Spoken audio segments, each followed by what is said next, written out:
ஒப்புக்கொள்ளப்பட்ட ஹஜ்ஜுக்கு கூலி என்ன தெரியுமா? சொர்க்கம். யாருடைய ஹஜ்ஜை அல்லாஹ் ஒப்புக்கொண்டானோ அவனுக்கு கூலி என்ன தெரியுமா? சொர்க்கம் தான். அவனை நரகத்துல எல்லாம் போட மாட்டான். யாராவது ஹஜ்ஜி செஞ்சா, எக்ஸப்ட் அவர் பெரும்பாவம் செய்யாத நிலையில் மரணித்தால். ஹஜ்ஜி செஞ்சிட்டாரு, அவருக்கு அல்லாஹ் சொர்க்கத்தை எழுதி விடுவான், சொர்க்கம்தான், சொர்க்கவாதி. பெரும்பாவம் செய்யாத நிலையில் அவர் மரணித்தால் ஒழிய அல்லாஹ் அவரை நரகில் போட மாட்டான். மற்றபடி அல்லாஹ் அவர் சொர்க்கவாதி தான். கொஞ்சம் கூட பொறுமை இல்லை. நபி ஸல்லல்லாஹு அலைஹி வஸல்லம் சொல்றாங்க, யார் ஒருவர் அல்லாஹுக்காக, அல்லாஹ் எனக்கு இந்த கஷ்டத்தை தந்திருக்கிறான், இந்த நஷ்டத்தை தந்திருக்கிறான், இந்த சோதனையை தந்திருக்கிறான், இந்த வேதனையை தந்திருக்கிறான், அவனுக்காக நான் பொறுப்பேன், அவனுக்காக இதனை நான் பொறுத்து கொள்வேன். என்னுடைய சூழ்நிலையை ஆக்கியது அல்லாஹ், அல்லாஹ் தான் என்னுடைய வக்கீல், நன்மைக்கும் தீமைக்கும் பொறுப்பேற்றுக் கொண்டவன் அல்லாஹ், நான் அவனையே சார்ந்திருப்பேன், நான் அவனையே தவக்குள் கொண்டிருப்பேன் என்கிற உறுதியான அந்த நிலையில், பொறுமை நிலை குலையாத அந்த பொறுமையான நிலையில் யார் இருக்கிறாரோ அவருடைய பாவங்களை அல்லாஹ் மன்னிக்கிறான். நபி ஸல்லல்லாஹு அலைஹி வஸல்லம் சொல்றாங்க, யார் அல்லாஹ்வுக்காக பொறுமையோடு இருந்தால், பொறுத்து போனால், சில நேரத்தில் பொறுத்து போகணும், அவருடைய பாவங்களை எல்லாம் அல்லாஹ் மன்னிக்கிறான். நோய் இருந்தா, வேதனை இருந்தா, துக்கம் இருந்தா, கவலை இருந்தா, தொல்லை இருந்தா, துயரம் இருந்தா, காலில் முள்ளு குத்துவதை கொண்டு இருக்கக்கூடிய ஏனைய சோதனைகள் ஏதாவது நிகழ்ந்தா, ஒரு முள்ளு குத்துறதாக இருந்தாலும் கூட அதை அல்லாஹ்விற்காக நான் பொறுத்து கொண்டேன் என்று இருந்தால் அவருடைய பாவங்களை அல்லாஹ் மன்னித்து விடுகிறான். அவருடைய அக்கௌண்ட்ல இருக்கிற பாவங்களை எல்லாம் அல்லாஹ் தகர்க்கிறான். நீ பாவங்கள் இல்லாத மனிதனாக ஆகிவிடு என்பதாக அவன் மீது நேசம் கொள்கிறான். அன்பார்ந்த சகோதரி, இதுவும் புகாரில வந்திருக்கக்கூடியது. அஊது பில்லாஹி மினஷ் ஷைத்தானிர் ரஜீம். பிஸ்மில்லாஹிர் ரஹ்மானிர் ரஹீம். புகழ் அனைத்தும் வல்லநாயன் அல்லாஹ் ஒருவனுக்கே. சாந்தியும் சமாதானமும் நம் பெருமானார் முஹம்மது ஸல்லல்லாஹு அலைஹி வஸல்லம் அவர்கள் மீதும், அவர்களது குடும்பத்தார்கள் மீதும், அவர்களது உற்ற தோழர்களான சஹாபாக்கள் மீதும், தாபஈன்கள், தபஉ தாபஈன்கள், இன்னும் இந்த மார்க்கத்திற்காக தியாகங்கள் செய்த மார்க்க மூத்த அறிஞர்கள் அனைவர் மீதும், குறிப்பாக இங்கு வந்திருக்கக்கூடிய நம் அனைவரின் மீதும் இறைவனின் சாந்தியும் சமாதானமும் என்றென்றும் நின்றலங்க பிரார்த்தித்தவனாக இந்த உரையை ஆரம்பம் செய்கின்றேன். அன்பார்ந்த அல்லாஹுவின் நல்லடியார்களே, இஸ்லாமிய சகோதர சகோதரிகளே, அல்லாஹு தஆலா மனிதனை பாவம் செய்யக்கூடிய இயல்பிலேயே, இயற்கையான நிலையிலேயே அல்லாஹ் படைத்திருக்கிறான்.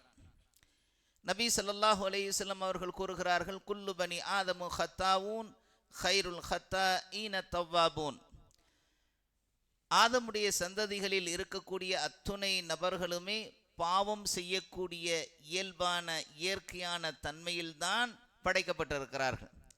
அதில் யார் சிறந்தவர்கள் தெரியுமா? அல்லாஹ்விடத்திலே தௌபா செய்து தன்னுடைய தவறுகளிலிருந்து மீண்டு தூய்மையானவர்கள் என்பதாக நபி ஸல்லல்லாஹு அலைஹி வஸல்லம் அவர்கள் கூறியிருக்கிறார்கள். ஆக பாவங்களிலேயே மூழ்கி இருக்கக்கூடிய இந்த மனிதனுக்கு ரெண்டு வகையான பாவங்கள் இருக்கு.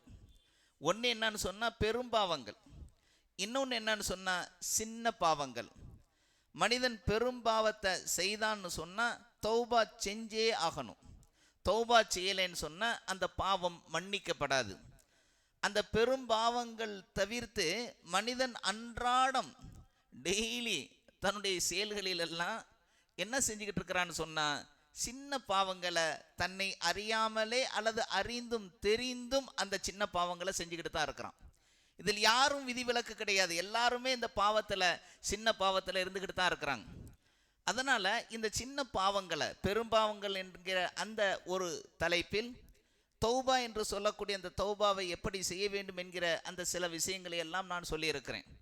இன்னைக்கு இந்த சின்ன சின்ன பாவங்களிலிருந்து விடுபட நம்முடைய தீன், நம்முடைய மார்க்கம் வழிகாட்டி இருக்கிறது. அதில் சில விஷயங்களை தான் இன்று உங்கள் மத்தியிலே கூற ஆசைப்படுகின்றேன். நபி ஸல்லல்லாஹு அலைஹி வஸல்லம் அவங்க முஸ்லிம்லே வரக்கூடிய ஒரு ஹதீஸ், நபி ஸல்லல்லாஹு அலைஹி வஸல்லம் சொல்கிறாங்க, யார் பிறருடைய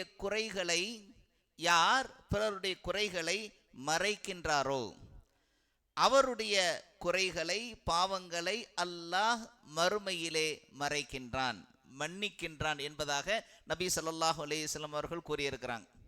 என்ன விஷயம்? இந்த உலகத்தில் வாழக்கூடிய காலகட்டத்தில் மனிதன் தவறு செய்கிறான். ஆனால் செய்த அந்த தவறை பார்க்கக்கூடிய மற்றவர்கள், இவன் இந்த வேலையை செஞ்சான், இந்த பாவத்தை செஞ்சான், இந்த தவறை செஞ்சான், இந்த குற்றத்தை செஞ்சான் என்று அவனை சுட்டி காட்டக்கூடிய மக்கள் இங்கே உலகத்தில் இருக்கிறாங்க. இப்படிப்பட்ட நிலையில் வாழக்கூடியவர்களுக்கு அல்லாஹு தாலா நாளை மறுமை நாளில் அவர்களுடைய பாவங்களை அல்லாஹ் மறைக்க மாட்டான். யார் பிறருடைய குறைகளை, குற்றங்களை, பாவங்களை இந்த உலகிலே மறைத்து வாழக்கூடியவராக இருக்கிறாரோ அவருக்கு அல்லாஹ் அவருடைய பாவங்களை மறுமை நாளில் அப்படியே மறைச்சிருவான். விசாரணையின் போது கூட அவரிடத்தில் நிறைய பாவங்கள் இருந்தாலும் கூட அல்லாஹ் என்ன தெரியுமா செய்வான்? ஸ்கிரீன் போட்டு விசாரிப்பான். அவனை சுற்றி ஒரு திரையை போட்டுட்டு அவனிடத்தில் இருக்கக்கூடிய குற்றங்கள், குறைகளை பிறருக்கு தெரியாதவாறு அல்லாஹு தாலா விசாரணை செய்வான். ஆக அன்பார்ந்த சகோதரர்களே, இது பிறருடைய குறைகளை மறைக்கக்கூடியவருக்கு. பிறருடைய குறையை மறைக்காத அந்த மனிதருக்கு அல்லாஹு தாலா என்ன செய்வான் தெரியுமா? எல்லார் மத்தியிலையும் போட்டு அவன் செய்த அந்த குற்றம் குறைகளை எல்லாம் அப்படியே எல்லார் மத்தியிலும் பகிரங்கப்படுத்துவான், அவமானப்படுவான். இந்த உலகத்தில் நல்ல மனுஷனாக இருந்திருப்பான், பார்க்கறதுக்கு பெரிய நல்ல ஆளாக இருந்திருப்பார். ஆனால் அவர் செய்த அந்த குற்றம் குறைகளை எல்லாம் இந்த தன்மையை அவர் கொண்டிருந்த காரணத்தினால் அல்லாஹ் அங்கே பகிரங்கமாக விசாரிப்பான். ஆக அன்பார்ந்த சகோதரர்களே, ஒரு சின்ன ஒரு விஷயம் இதுதான், பிறருடைய குறைகளை மறைக்கணும். பிறருடைய குறைகளை மறைத்தால் அல்லாஹ் உங்களுடைய குறைகளை, உங்களுடைய குற்றங்களை அல்லாஹ் மறைக்கிறான், மன்னிக்கிறான். ஆக பிறருடைய குறைகளை மறைத்தால் நம்முடைய பாவங்களை, நம்முடைய குற்றங்களை, நம்முடைய குறைகளை அல்லாஹ் மன்னிக்கிறான், சின்ன சின்ன குற்றங்களை. அதே போல முஸ்லிமிலே வந்திருக்கக்கூடிய இன்னொரு ஹதீஸ், யார் ஒலுவை முறையாக செய்கின்றாரோ, என்ன கரெக்டாக என்னென்ன அதனுடைய ஃபர்லுகள் இருக்கோ, அந்த சுன்னத்தான வாஜிபான விஷயங்கள் இருக்கோ, அதையெல்லாம் மிக சரியாக அந்த ஒலுவை செய்யக்கூடியவராக இருப்பாரோ, அவருடைய இந்த ஃபிங்கர்ஸ் இருக்கு இல்லையா, இதனுடைய நெயில்ஸ் இருக்கு இல்லையா, இந்த நகக்கண் வழியாக அவருடைய உடம்பு முழுவதிலிருந்தும் அவருடைய பாவங்கள் வெளியேறிவிடும். எப்போ ஒழு செய்யக்கூடிய அந்த காலகட்டத்தில் அதை நல்ல ஓர்மையோடு, சும்மா வந்தோம் போன 4 பேரோட பேசிக்கிட்டு ஒழு செய்யறதுல இல்லை, அதற்கு கொடுக்கக்கூடிய அந்த மதிப்பு மரியாதையை தந்து, தொழுகைக்காக நான் ஒழு செய்கிறேன், சுத்தமாக இருப்பதற்காக ஒழு செய்கிறேன் என்கிற அந்த எண்ணத்தோடு சரியாக அந்த அர்கானுகளை, அந்த ஃபர்ல்களை அந்த ஒழு செய்யக்கூடிய காலகட்டத்தில் அவர் நிறைவேற்றினால் அவருடைய நெகக்கண் வழியாக அவருடைய பாவங்கள் வெளியேறி விடுகிறது என்பதாக நபி ஸல்லல்லாஹு அலைஹி வஸல்லம் அவங்க சொல்லியிருக்கிறாங்க. ஆக அன்பார்ந்த சகோதரர்களே, ஒழுவ முறையாக செய்யணும். கடமையான தொழுகைக்காகவோ அல்லது சாதாரணமாகவோ ஒழு செய்து, முஸ்லீமிலே வந்திருக்கக்கூடிய ஒரு செய்தி உங்களுக்கு நான் சொல்ல ஆசைப்படுகிறேன். நல்ல ஒழு செய்து உள்ளச்சத்தோடு ஒழு செய்துட்டு அந்த ஹுசு குலு என்று சொல்லுவோம் இல்லையா, அந்த உள்ளச்சத்தோடு அவருடைய அந்த தொழுகை, அவர் தொழக்கூடிய தொழுகை இருந்தால் பெரும் பாவங்களை செய்யாத வரை அவருடைய சிறிய பாவங்களை எல்லாம் அல்லாஹ் மன்னித்து விடுவான். எப்போ ஒழு செய்துட்டு 2 ரக்காத் கான்சன்ட்ரேஷனோடு யா அல்லாஹ் உனக்காக தொழுகிறேன் என்று அவர் தொழுது விட்டால் பெரிய பாவங்கள் இல்லாத வரைக்கும் அவருடைய எல்லா சிறு பாவங்களையும் அல்லாஹ் மன்னித்து விடுகிறான். இது அப்போ மாத்திரம் கிடையாது, அவருடைய ஆயுள் முழுவதும் இது நீடிக்கும் என்பதாக நபி ஸல்லல்லாஹு அலைஹி வஸல்லம் சொன்ன செய்தி முஸ்லீமில் வந்திருக்கிறது. அதே மாதிரி 5 நேர தொழுகை, இன்னைக்கு எல்லாம் அல்ஹம்துலில்லாஹ் இங்கே இருக்கக்கூடியவர்களில் பெரும்பாலோர் 100% கூட சொல்லலாம், தொழுகையை நாம் பேணி தொழக்கூடியவர்களாக இருக்கிறோம். 5 நேர தொழுகை நம் மீது விதிக்கப்பட்ட கடமை. அது அந்த தொழுகையை நாம் என்ன செஞ்சுக்கிட்டு இருக்கிறோம், அதனுடைய அந்த நேரத்தில் அதனுடைய அந்த எல்லா ஷர்த்துக்களையும் ஃபர்லுகளையும் அந்த வாஜிபுகளையும் சுன்னத்துகளையும் பேணி தொழக்கூடியவர்களாக இருந்து கொண்டிருக்கிறோம். இப்படி தொழக்கூடிய அந்த மக்களுக்கு ஒரு உதாரணத்தோடு நபி ஸல்லல்லாஹு அலைஹி வஸல்லம் சொல்லக்கூடிய செய்தி உங்களுக்கு தெரிஞ்சிருக்கலாம். நபி ஸல்லல்லாஹு அலைஹி வஸல்லம் கேட்குறாங்க, தன்னுடைய தோழர்களை பார்த்து கேட்குறாங்க, சஹாபாக்களை பார்த்து கேட்குறாங்க, என்னுடைய தோழர்களே, ஒருத்தருடைய வீட்டுக்கு பக்கத்தில் ஒரு ரிவர், ஒரு ஆறு ஓடுது. அப்படி ஓடக்கூடிய அந்த ஆற்றில் 5 நேரம் டெய்லி அவர் குளிக்கிறார். குளிக்கக்கூடிய அந்த மனிதனுடைய உடல்ல அழுக்கு ஏதாவது இருக்குமா அப்படின்னு கேட்குறாங்க. தோழர்கள்லாம் சொல்றாங்க, யாரும் சொல்ல, கொஞ்சம் கூட அழுக்கு இருக்காது. அப்படித்தான் உங்களுடைய தொழுகையும்.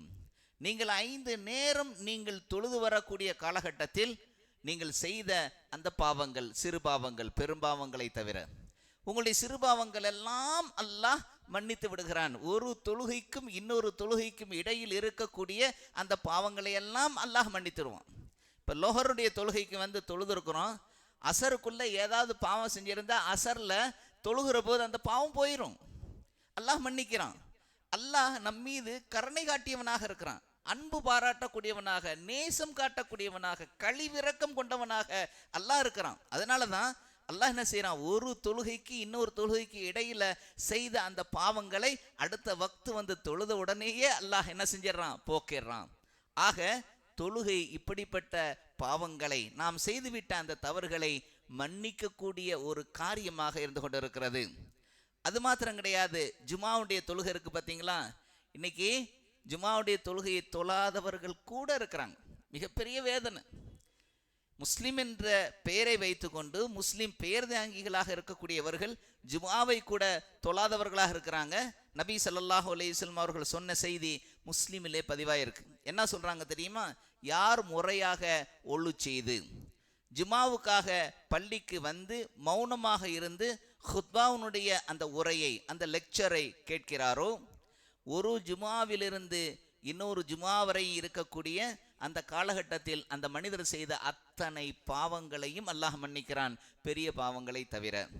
அது மாத்திரம் கிடையாது, 3 நாட்கள் அதிகப்படியாக அல்லாஹ் அந்த பாவங்களையும் மன்னிக்கிறான். மொத்தம் 10 நாளுடைய பாவங்களை அல்லாஹ் ஜுமா தொழக்கூடிய அந்த மனிதருக்கு அல்லாஹ் மன்னிக்கிறான் என்பதாக நபி ஸல்லல்லாஹு அலைஹி வஸல்லம் அவர்கள் சொல்லிய செய்தி முஸ்லீமில் இருக்குது.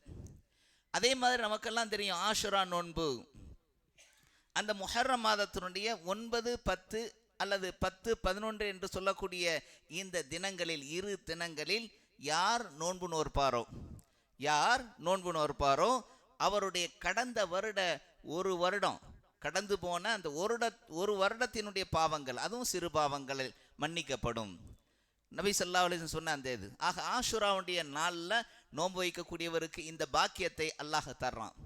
அதே மாதிரி ஹஜ்ஜினுடைய அந்த மாதத்தில் துல்ஹஜ் பிறையினுடைய 9வது நாள் அரஃபா நாளிலே யார் நோன்பு வைக்கிறாரோ அவருடைய கடந்த ஒரு வருடம், இன்னும் வரக்கூடிய அந்த ஒரு வருடம் ஆகிய இந்த 2 வருடங்களின் பாவங்கள் மன்னிக்கப்படுகின்றன என்பதாக நபி ஸல்லல்லாஹு அலைஹி வஸல்லம் அவர்கள் சொன்ன செய்தி முஸ்லிமிலே பதிவாகி இருக்கிறது. அதே மாதிரி யாராவது பாவம் செஞ்சிட்டாங்கன்னா, உள்ளம் அப்படியே பதைக்குதுன்னு வச்சுக்கோங்களேன், நான் தப்பு பண்ணிட்டேன், ஒரு பொய்யையே சொல்லிட்டோம், அதனால் யாராவது பாதிக்கப்பட்டுட்டாங்க, அல்லது அந்த சொன்ன அந்த பொய்யினால் ஏதோ ஒரு சூழ்நிலை சரியில்லாமல் இருக்கிறது என்கிற அந்த ஒரு உள்ளத்தில் அந்த எண்ணத்தை கொண்டிருக்கக்கூடிய அந்த மனிதர் பாவம் செஞ்சிட்டார்னா, அதை உணர்ந்து உடனே ஒழு செய்து சுத்தமாகி 2 ரக்காத்துகள் நஃபில் தொழுது அல்லாஹ்விடத்திலே மன்னிப்பு கோரினால் அந்த மனிதரை அல்லாஹ் மிகவும் நேசிக்கிறான், அவருடைய பாவங்களை எல்லாம் அல்லாஹ் மன்னித்து விடுகிறான். ஆக அன்பார்ந்த சகோதரர்களே, இப்படி யார் ஒழு செய்து சுத்தமாகி அல்லாஹ்விடத்தில் அதே தூய்மையான நிலையில், யா அல்லாஹ் என்னுடைய பாவங்களை மன்னித்து விடு என்பதாக 2 ரக்காத்துகள் நஃபில் தொழுது அல்லாஹ்விடத்தில் வேண்டுவாரோ அவருடைய குற்றங்களை, அவருடைய பாவங்களை எல்லாம் மன்னிக்கிறான். இதுவும் சின்ன பாவம் தான். இது மாத்திரம் அல்ல, நாம் எந்த காரியத்தை நாடினாலும் நிறைவேற்ற எண்ணினாலும் இதான் வழிமுறை. நம்ம ஏதாவது ஒரு காரியத்தை செய்யணும்னு சொல்லி நம்ம ஆசைப்படுறோம், ஏதாவது ஒரு காரியத்தை செய்யணும்னு சொல்லி ஆசைப்பட்டா 2 ரக்காத் என்ன செய்யணும், நஃபில் தொழுகை, நல்ல சுத்தமாக தூய்மையான முறையில் ஒழு செய்துட்டு 2 ரக்காத் நஃபில் தொழுதுட்டு, இறைவா இந்த காரியத்தை நீ நடத்தி வை என்பதாக நாம் கேட்டால் அந்த காரியத்தை அல்லாஹ் நடத்தி தருவதாக நபி ஸல்லல்லாஹு அலைஹி வஸல்லம் அவங்க சொல்லியிருக்கிறாங்க. ஆக அன்பார்ந்த சகோதரர்களே, இப்படி நபி ஸல்லல்லாஹு அலைஹி வஸல்லம் வழிகாட்டி இருக்கிறாங்க. உஸ்மான் இப்னு அஃபான் ரலியல்லாஹு அன்ஹு அவங்க என்ன செய்கிறாங்கன்னா, ஒரு பாத்திரத்தில் தண்ணியை கொண்டாட சொல்கிறாங்க, அதில் தன்னுடைய 2 கைகளை கழுவுறாங்க, வாயை கொப்பளித்து மூக்கில் தண்ணீர் விட்டு கழுவுறாங்க, தன்னுடைய 2 கைகள், தன்னுடைய 2 தலையுடைய 2 கால்களையும் கழுவிட்டு இப்படித்தான் நபி ஸல்லல்லாஹு அலைஹி வஸல்லம் ஒழு செய்வாங்க என்கிற அந்த முறையை மக்களுக்கு சொல்லிட்டு சொல்றாங்க, யாராவது இப்படி ஒழு செய்துட்டு எந்த தீய கெட்ட எண்ணமும் இல்லாத நிலையில் 2 ரக்காத்துகள் தொழுதால் முன்னர் செய்த சிறுபாவங்களை எல்லாம் அல்லாஹ் மன்னித்து விடுவான். நபி ஸல்லல்லாஹு அலைஹி வஸல்லம் அவர்கள் கூறியிருக்கிறார்கள் என்பதாக இம்ரான் ரலியல்லாஹு அன்ஹு அவர்கள் அறிவிக்கக்கூடிய செய்தி புகாரியில் வந்திருக்கிறது. ஆக அன்பார்ந்த சகோதரர்களே, இப்படி 2 ரக்காத்துகள் நஃபில். அதனால தான் நபி ஸல்லல்லாஹு அலைஹி சொல்லுவாங்க, உங்களை வீடுகளை நீங்கள் நரகத்தின் கபரு குழிகளாக ஆக்கிறாதீங்க. கபறுகளில் தொழுகை கிடையாது. அந்த ஜனாசா தொழுகை என்பதை தவிர வேறு எதுவும் கபர்லாம் தொழுகை கிடையாது. உங்களுடைய வீடுகளை நீங்கள் மையம் அந்த கபருடைய எல்லையாக இடங்களாக ஆக்கிக்கிறாதீங்க. ஏன்? உங்களுடைய வீடுகளில் தொழுகையை நீங்கள் தொழுங்க. சுன்னத்தான தொழுகை நபி ஸல்லல்லாஹு அலைஹி வஸல்லம் எங்கே தொழுவாங்க தெரியுமா? ஃபர்ல மட்டும்தான் அவங்க பள்ளியில் தொழுவாங்க. சுன்னத்தான அந்த ரக்காத்துகளை தொழுகைகளை எல்லாம் தன்னுடைய வீட்டில் தொழுவாங்க. வீட்டில் நஃபிலுக்கு எல்லையே கிடையாது. நபி ஸல்லல்லாஹு அலைஹி வஸல்லம் அவர்களுடைய கண் குளிர்ச்சியே தொழுகையில் தான் இருந்தது என்பதாக சொல்லுவாங்க. ஆக அந்த அடிப்படையில் நாம் இந்த செய்திகளை பாவங்களை போக்கக்கூடிய அந்த விதத்திலே நாம் ஆக்கிக்கொள்ளணும். அதே மாதிரி ரமலானுடைய காலத்தில் புகாரியிலே வந்திருக்கக்கூடிய செய்தி, ரமலானில் நம்பிக்கையுடனும் நன்மையை எதிர்பார்த்தும் யார் தொழுவாரோ, வணக்க வழிபாடுகளை செய்வாரோ, அவர் முன்னர் செய்த பாவங்களையெல்லாம் அல்லாஹ் மன்னித்து விடுவான். ரமலானில் அந்த காலகட்டத்தில் இந்த சின்ன சின்ன பாவங்களெல்லாம் மன்னிச்சிரும். அதே மாதிரி இன்னொரு இடத்துல புகாரியிலே வந்திருக்கக்கூடிய இன்னொரு செய்தி, ரமலானின் நம்பிக்கையுடனும் நன்மையை எதிர்பார்த்தும் நோன்பை நோற்கக்கூடியவர்களுடைய பாவங்களை அல்லாஹ் மன்னித்து விடுவான். இன்னொரு செய்தி வந்திருக்குது அதே புகாரியில், இரவில் நம்பிக்கையுடனும் நன்மையை எதிர்பார்த்தும் லைலத்துல் கத்ர் இரவிலே அவர் அல்லாஹ்விடத்திலே பாவ மன்னிப்பு கோரினால் அல்லாஹ் அவருடைய பாவங்களை மன்னிக்கிறான். ஆக அன்பார்ந்த சகோதரர்களே, லைலத்துல் கத்ர் இரவுல நாமெல்லாம் ஓதக்கூடிய ஒரு துவா தெரியும், அல்லாஹும்ம இன்னக அஃபுவுன் துஹிப்புல் அஃப்வ ஃபஅஃபு அன்னி அல்லது ஃபஅஃபு அன்னா. அல்லாஹும்ம யா, இந்த துவாவை நாம் என்ன செஞ்சுக்கிட்டு இருக்கிறோம்? லைலத்துல் கத்ர் இரவுல ஓதிக்கிட்டே இருக்கிறோம். அல்லாஹும்ம இன்னக, யா அல்லாஹ் நிச்சயமாக நீயே, அஃபுவுன் நீ மன்னிக்கக்கூடியவனாக இருக்கிறாய், அஃபுவுன் துஹிப்புல் அஃப்வ நீ மன்னிப்பை விரும்பக்கூடியவனாக இருக்கிறாய், ஃபஅஃபு அன்னி என்னை மன்னித்து விடுவாயாக. இந்த துவாவை நாம ரமலானுடைய காலத்தில் லைலத்துல் கத்ர் மாத்திரம் அல்ல, எல்லா நாட்களிலுமே ஓதலாம். அப்படிப்பட்ட மிகச்சிறந்த ஒரு துவா. அதே மாதிரி ஒருத்தர் தொழுகைக்காக நபி ஸல்லல்லாஹு அலைஹி வஸல்லம் அவர்கள் சொன்ன செய்தி புகாரியில் வந்திருக்குது. ஒருத்தர் தொழுகிறதுக்காக நடந்து வர்ற பாதையில் ஒரு முள் கிடக்கு, அல்லது ஒரு முள் கிளை, மரத்தினுடைய கிளை அங்கே கிடக்கு. அதை பார்த்துட்டு அந்த பாதையை விட்டு அந்த முள் மரத்தை எடுப்பதற்காக தன்னுடைய நேரத்தை செலவழித்து அந்த முள் மரத்தை எடுத்து போட்டுட்டு தொழுகைக்கு வர்றாரு. அதுக்குள்ள தொழுகையினுடைய ஒரு பகுதி போயிருச்சு. அவர் தொழுகையினுடைய பின்பகுதியில் அவர் சேர்றார். இதை பார்க்கக்கூடிய வல்லநாயன் அல்லாஹ் அவர் மீது தன்னுடைய நேசத்தை அதிகரிக்கிறான். ஃபர்லான தொழுகைக்கு வர்றவரை அந்த முள் மரத்தை போட்டுட்டு வர்றாரு, அதனால லேட் ஆயிருச்சு. 4 ரக்காத்தில் 2 ரக்காத்தோ, 4 ரக்காத்தில் 1 ரக்காத்தோ, கடைசி ரக்காத்தில் தான் சேர்றார். ஆனால் அல்லாஹ் அந்த மனிதரை மிகவும் நேசிக்கிறான். அது மாத்திரமல்ல, அந்த மனிதருக்கு அல்லாஹ் நன்றி செலுத்துகிறான். நபி ஸல்லல்லாஹு அலைஹி வஸல்லம் அவங்களுடைய வார்த்தை. நன்றி செலுத்துகிறான்னா என்ன அர்த்தம்? இந்த காரியத்திற்காக அல்லாஹ் வெகுமதியை கொடுக்க காத்திருக்கிறான், நிறைய தர காத்திருக்கிறான். இதான் அதனுடைய அர்த்தம். அது மாத்திரமல்ல, அவருக்கு அல்லாஹ் பாவ மன்னிப்பை அளிக்கிறான். அவருக்கு அல்லாஹ் தஆலா என்ன செய்யறான்? பாவ மன்னிப்பை தர்றான். அவருடைய குற்றங்களை மன்னிக்க கூடியவனாக இருக்கிறான். புகாரியிலே வந்திருக்கக்கூடிய செய்தி.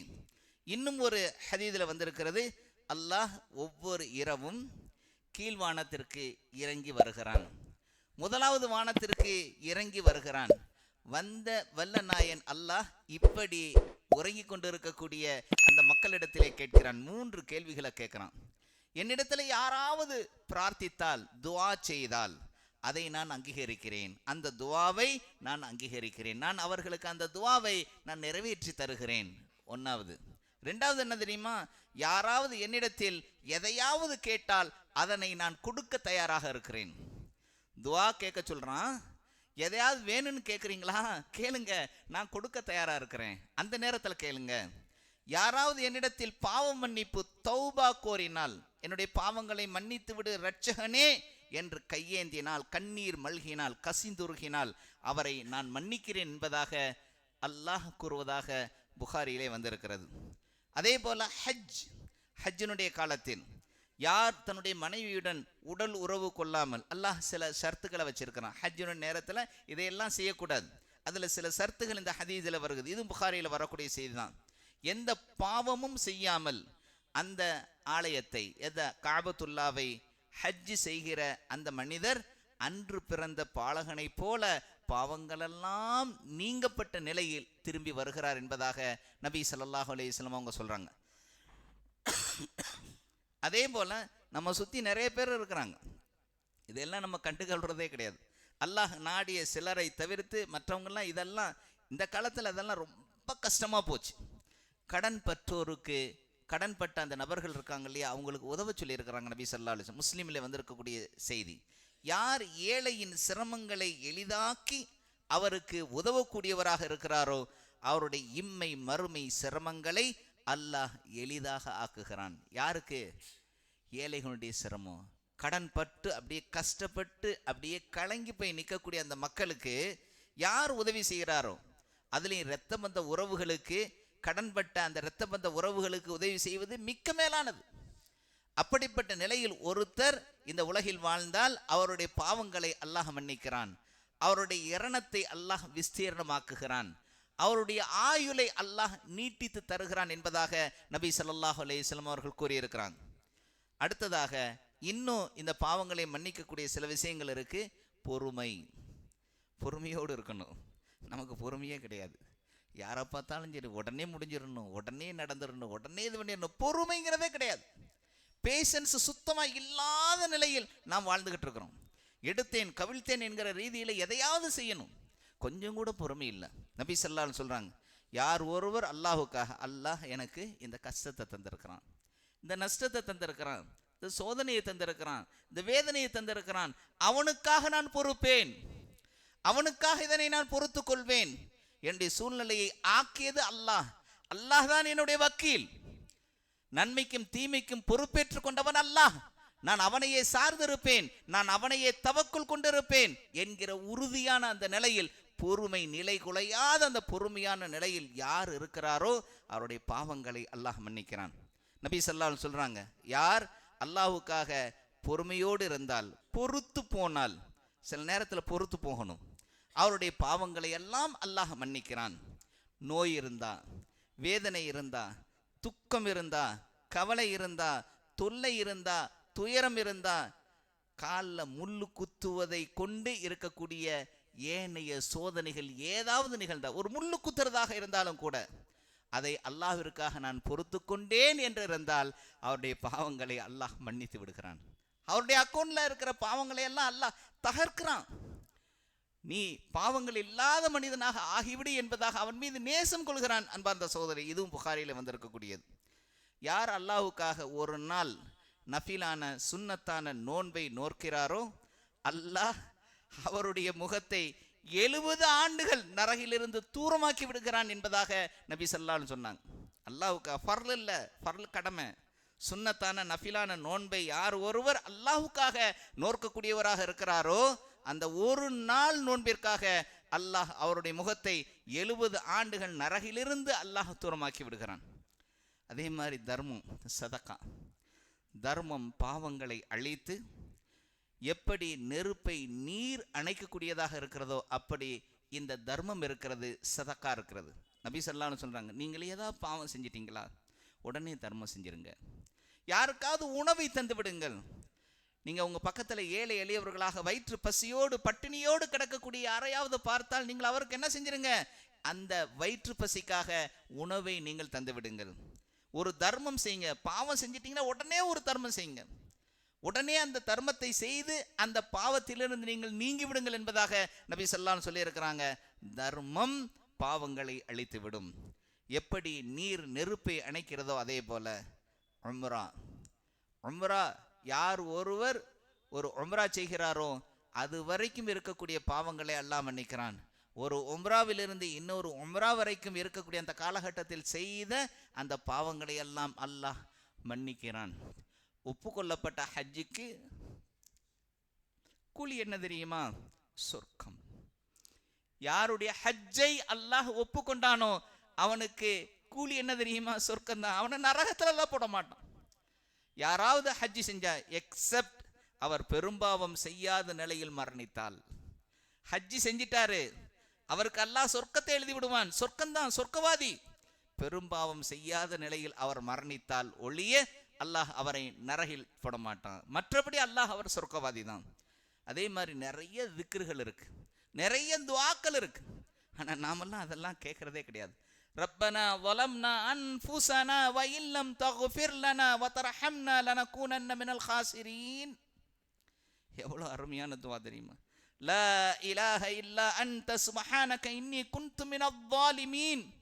ரப்பனா லா துஆகிதுனா இன் நஸீனா அவ் அக்தஅனா ரப்பனா வலா தஹ்மில் அலைனா இஸ்ரன் கமா ஹமல்தஹு அலல் லதீன மின் கப்லினா ரப்பனா வலா துஹம்மில்னா மா லா தாகத லனா பிஹ் வஅஃபு அன்னா வக்ஃபிர் லனா வர்ஹம்னா அன்த மௌலானா ஃபன்சுர்னா அலல் கௌமில் காஃபிரின். குர்ஆன்ல அல்லாஹ் தஆலா கொட்டி வச்சிருக்கான். அவனிடத்துல பாவங்களிலிருந்து விடுபடக்கூடிய நிறைய அல்லாஹ்வுடைய வசனங்கள் இருக்கு, நிறைய திக்ருகள் துஆக்கள் இருக்கு, நிறைய துஆக்கள் இருக்கு.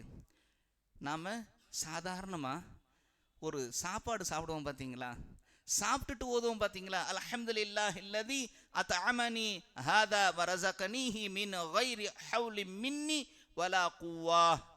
அல்லாஹ் அதனுடைய அர்த்தம் என்ன தெரியுமா? நான் உண்ணுவதற்கு எனக்கு உணவளித்து அதை என்னுடைய எந்த முயற்சியும் சக்தியும் இல்லாமல் அளித்த யா அல்லாஹ் உனக்கே எல்லா புகழும். இப்படி யார் கூறுகிறாரோ, சாப்பிட்டுட்டு இந்த துஆவை நபி ஸல்லல்லாஹு அலைஹி வஸல்லம் கற்றுக் கொடுத்திருக்கிறாங்க, அந்த துஆவை யார் ஓதுவாரோ அவர் முன் செய்த பாவங்கள் அனைத்தையும் அல்லாஹ் மன்னிக்கிறான்னு சொல்றாங்க. எத்தனை ஹதீஸ் இருக்கு தெரியுமா? எத்தனை இருக்கு தெரியுமா? எண்ணற்ற அந்த துஆக்கள், எண்ணற்ற அந்த துஆக்களை ஓதுற போது திக்ருகளை சுப்ஹானல்லாஹி வ பிஹம்திஹி சுப்ஹானல்லாஹில் அஸீம், கடல் நுரை அளவுக்கு அவருக்கு பாவங்கள் இருந்தாலும் மன்னிக்கப்படும். எப்பெல்லாம் நாம் தவறுகளை செய்யறோமோ இஸ்திக்ஃபார், அஸ்தக்ஃபிருல்லாஹ் அஸ்தக்ஃபிருல்லாஹ் அஸ்தக்ஃபிருல்லாஹ் அஸ்தக்ஃபிருல்லாஹல் அலியுல் அலீம் அல்லதி லா இலாஹ இல்லா ஹுவல் ஹய்யுல் கய்யூம் என்று நாம் சொல்லக்கூடிய இந்த இஸ்திக்ஃபார்களுக்கெல்லாம் அல்லாஹ்விடத்தில் மன்னிப்பு கிடைத்து கொண்டே இருக்கும். அன்பார்ந்த சகோதரர்களே, பாவத்திலிருந்து விலகுவோம். அதே மாதிரி பெரும்பாவம் செய்துவிட்டால் தௌபா செய்யணும்.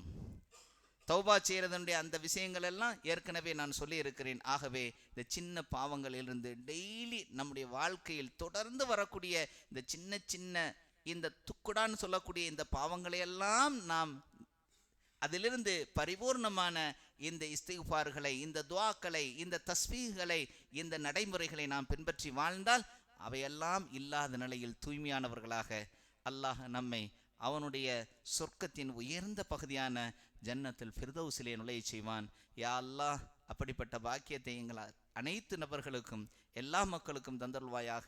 வ ஆகிர் தஅவானா அனில் ஹம்துலில்லாஹி ரப்பில் ஆலமீன்.